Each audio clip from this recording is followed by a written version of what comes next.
The 2022 FIFA World Cup is a week old now, and the football is providing plenty of upsets for the more fancy teams. But there's also been plenty of talking points about host country Qatar itself, especially in the lead up to the tournament. Benjamin Leshoro is there for us and spoke to some of the international media about the event. One of the things previously reported about the World Cup was the strict nature of the restrictions here in Qatar and the human rights issues that a lot of people around the world felt it's not conducive for tourists and football fans to travel to the country. And the journalists that we spoke to had their say. I'm quite sure I won't come back, but I'm here for the World Cup, and the World Cup seems to be quite good and very well organized for the moment. And why is that? Are the things that were reported previously, are you finding that they are true about Qatar, some of the things that were not so good about it? I think all the things reported before were true. I think FIFA needs to be boycotted. I think Gianni Infantino needs to be boycotted. I think he's a dangerous man. I don't trust him anyway. But to boycott the World Cup, it was not the time few weeks before.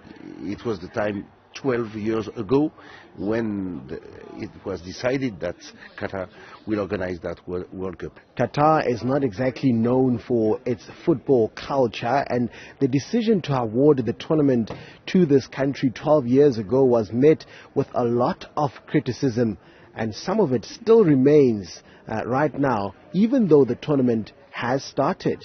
I feel like maybe this championship is more for other countries than Qatar, for example, Iran or Saudi Arabia. Of course, they had incredible wins. We got excited about that, so maybe it will boost football there. But in Qatar, I see that we have no football traditions, which is quite unusual when there is a host and it's not being supportive like the way it should be, like people are leaving when they are losing and so on. So that thing doesn't look that good, but I think for region itself, yeah, I'm sure there will be inspiring stories for little kids who watch the teams here and win, so that's always good. There's still a lot of football left here at the World Cup in Qatar up until the final on the 18th of December, and there'll be a lot still reported on it, and one gets the feeling that long after the Qatar 2022 World Cup is over, there'll still be a lot to talk about. For Newzroom Afrika on Channel 405, I'm Benjamin Leshoro at the Media Center at QNCC in Qatar.